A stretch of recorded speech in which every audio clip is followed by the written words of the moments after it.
आप सभी को प्यार भरा नमस्कार। मैं आप सभी के लिए कहानी लेकर आई हूँ आभार। आभार एक बच्ची रिया की कहानी है जो कि 10वीं क्लास की छात्रा है। रिया का पढ़ाई में कोई विशेष लगाव नहीं है। क्लास में वो नोट्स भी टाइम से नहीं बनाती है, टीचर्स के सवालों के जवाब भी नहीं देती है और टीचर पढ़ाती है तो कुछ ना कुछ अपनी कॉपी पे वो खेल करती रहती है। इसी वजह से उसके मार्क्स भी कम आते हैं। एक दिन क्लास में नई टीचर का प्रवेश होता है और वो आके अपना इंट्रोडक्शन देती हैं कि मैं हूं मिस अदिति और मैं आज से आप लोगों को विज्ञान विषय पढ़ाऊंगी। बच्चे बेहद खुश होते हैं पर रिया को कोई खुशी नहीं होती है क्योंकि रिया को पढ़ाई से कोई लेना देना नहीं है। मिस अदिति अच्छे से पढ़ाती हैं और बच्चों को भी अच्छे से समझ में आता है और जब क्लास खत्म होती है तो वो बच्चों को थैंक यू बोलकर जाती हैं। अगले दिन जब वो क्लास में आती हैं तो वो रिया से भी सवाल करती हैं, लेकिन रिया के पास में उन सवालों के जवाब नहीं होते हैं। मिस अदिति समझ जाती हैं कि ये बच्ची पढ़ाई में बेहद लापरवाह है, लेकिन वो चाहती हैं कि कहीं ना कहीं ये बच्ची बदले।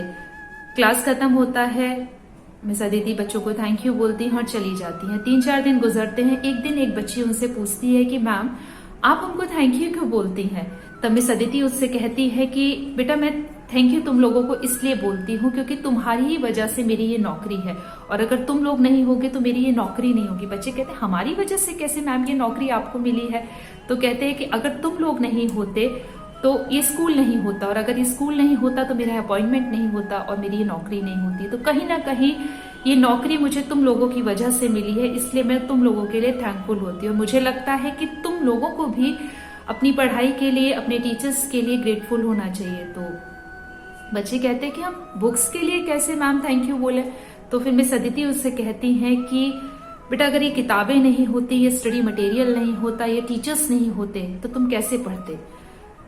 तो ये सब तुम्हारी पढ़ाई में तुम्हारे लिए हेल्पफुल है, ये तुम्हारी मदद करते हैं, तो तुम्हें इन सभी के लिए धन्यवाद से भरना चाहिए, तुम्हें इन सभी के लिए थैंकफुल होना चाहिए। बच्चों को मिस अदिति की ये बात समझ आती है और बच्चे उस दिन से सोचते हैं कि अब हमें भी अपनी पढ़ाई, अपनी बुक्स जो है, अपने टीचर्स से, उनके लिए हमें आज से थैंकफुल होना है। आज रिया पर पहली बार किसी टीचर की किसी बात का असर पड़ता है और आज रिया बदली हुई सी घर पहुंचती है और पहली बार जिंदगी में वो अपनी किताबों को बड़े प्यार से उठाती है और आज से वो मन लगाकर पढ़ना शुरू कर देती है। धीरे धीरे रिया की क्लास की परफॉर्मेंस में चेंजेस होने शुरू हो जाते हैं, उसमें एक बदलाव शुरू हो जाता है। अब वो ना केवल मिस अदिति बल्कि और टीचर्स की क्लासेस में भी सवालों के जवाब देने लगती है और उसकी परफॉर्मेंस एकदम से अच्छी हो जाती है। रिजल्ट आता है एग्जाम्स खत्म होने के बाद में और इस बार रिया सेकंड पोजीशन पाती है। जब रिया को रिजल्ट मिलता है तो उसकी आंखों में खुशी के आंसू आते हैं। वो दौड़ी दौड़ी मिस अदिति के पास में जाती है और उनसे बोलती है कि मैम थैंक यू। तो मिस अदिति बोलती है रिया क्या हुआ, रिजल्ट क्या रहा? तब रिया उनको बोलती है कि मैम आपकी उस थैंकफुल वाली बात को जब से मैंने अपनी जिंदगी में अपनाया, मेरी जिंदगी बदल गई और एक लापरवाह सी पढ़ाई में रहने वाली लड़की आज क्लास में सेकंड पोजीशन लेकर आई है और ये सब आपकी वजह से है।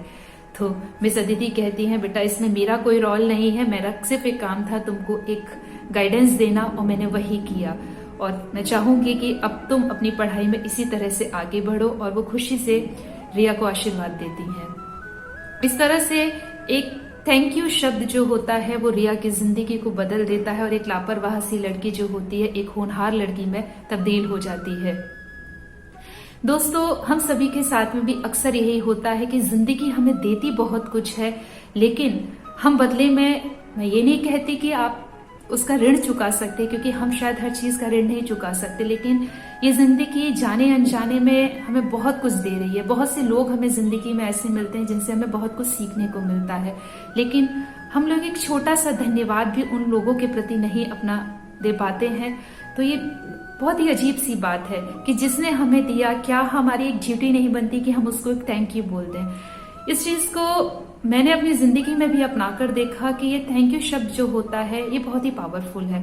जब हम इसको अपनी जिंदगी में अपनाते हैं तो हमारी जिंदगी में जो कुछ हमें मिल रहा है अच्छा, उसे कई हजार गुना में और अच्छा मिलना शुरू हो जाता है। तो जिंदगी में यदि आप चाहते हैं कि आप सफल हों, आप खुश रहें, तो उसके लिए सबसे बड़ी चीज है कि आज से आप लोग भी अपनी जिंदगी में इस धन्यवाद को, इस थैंक यू शब्द को शामिल कीजिए। जो कोई भी आपको यदि कुछ भी दे रहा है, किसी से आपको कुछ भी मिल रहा है, चाहे वो छोटा हो या बड़ा, ये मायने नहीं रखता। मायने ये रखता है कि किसी ने आपको कुछ ना कुछ तो दिया है। तो जिसने भी आपको कुछ भी दिया है, आज से आप उसके लिए एक धन्यवाद का भाव लेकर आइए और इस धन्यवाद की शक्ति को आप अपनी जिंदगी में अपनाकर फिर महसूस करिएगा कि क्या सच में ये धन्यवाद काम करता है। तो आप पाएंगे कि ये सच में धन्यवाद इतना शक्तिशाली शब्द है कि जहां हम जिंदगी में एक अशांति हमसे जूझ रहे होते हैं, बेहद दुखी हो रहे होते हैं, परेशान होते हैं कि मुझे जिंदगी ने ये नहीं दिया, वो नहीं दिया, वो नहीं दिया, आप एक बार देखिए तो सही, आपको जिंदगी ने बहुत कुछ दिया है। जो कुछ मिला है पहले आप उसके लिए तो थैंकफुल होइए, तो आप महसूस करेंगे कि जो नहीं मिला है वो भी आपको धीरे धीरे करके मिलना शुरू हो जाएगा और आपकी जिंदगी में फिर से एक ढेर सारी खुशियां जो है वो आनी शुरू हो जाएंगी, जो केवल अभी तक आपके लिए एक सपना थी। तो ये संभव हो सकता है एक छोटे से धन्यवाद के शब्द के साथ में।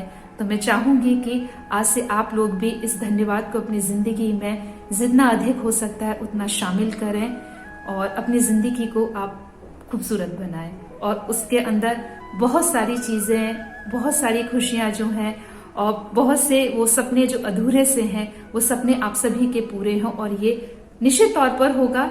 और एक बार आप कर देखिएगा और आपको स्वयं महसूस हो जाएगा कि हाँ भाई, ये धन्यवाद जो है ये कमाल की चीज है और ये वाकई काम में करती है। तो आप सभी के लिए हृदय की गहराई से मेरा आप सभी को सादर आभार, सादर धन्यवाद। नमस्ते।